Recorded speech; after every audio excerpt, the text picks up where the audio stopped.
Today is Monday, March 27, 2023. This is Wilderness Wanderings.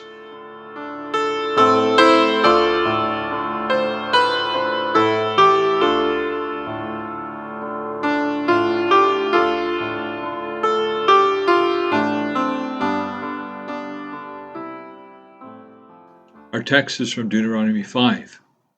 You shall not murder. Deuteronomy 5, verse 17. Offering this reflection, the Heidelberg Catechism helps us mind the depth of this covenant word.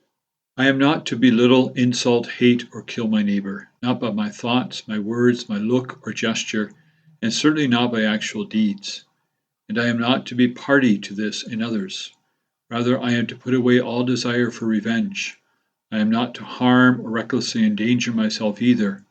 By forbidding murder, God teaches us that He hates the root of murder, envy, hatred, anger, vindictiveness. In God's sight, all such are murder. By condemning envy, hatred, and anger, God tells us to love our neighbors as ourselves, to be patient, peace-loving, gentle, merciful, and friendly to them, to protect them from harm as much as we can, and to do good even to our enemies. That's from the Heidelberg Catechism, Lord's Day 40.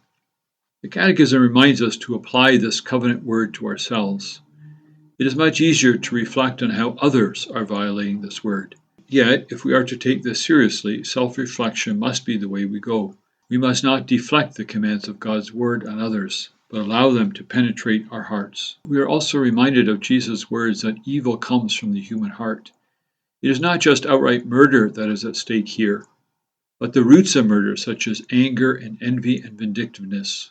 Such vices are often given permission to hang out in our hearts. When someone offends us, we often experience a momentary flash of anger. If we do not extinguish this fire, it will flare into contempt. We look down our noses at the offender. We are willing to tell the truth about them without love. This contempt can settle into hatred. We see the effects of this in people killing colleagues and even family members. This command is rooted in the unique sanctity of human life that derives from our status as the image of God, Genesis 6, verse 9. Because we are made in His image, we are sacred stuff. To take the life of another person is to rob God of a representative and deputy, which is the highest form of treason.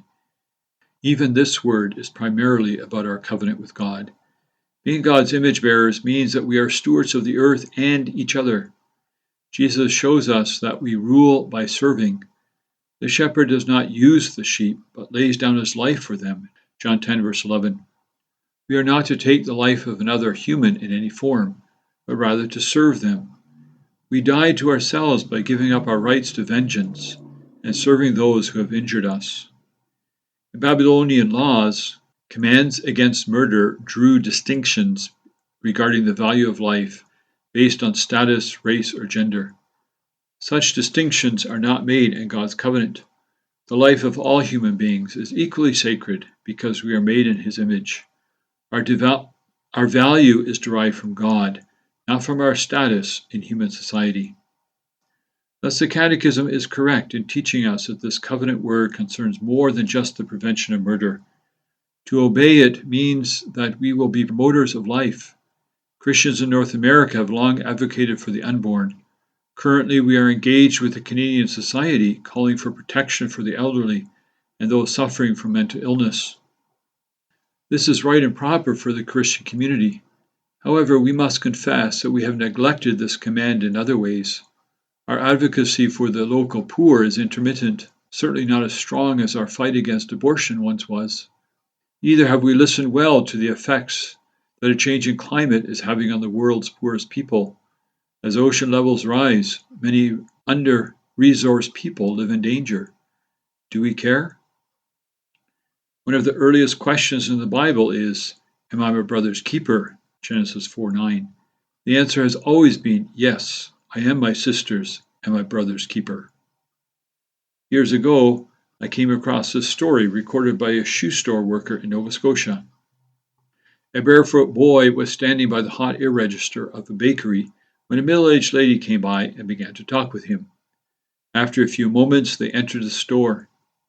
She bought him new shoes and a pair of heavy woolen socks. While she was paying, the young lad asked, "Are you God's wife?" "No, son, I'm just one of his children." To this she replied, "Well, I knew you must be some relation to him."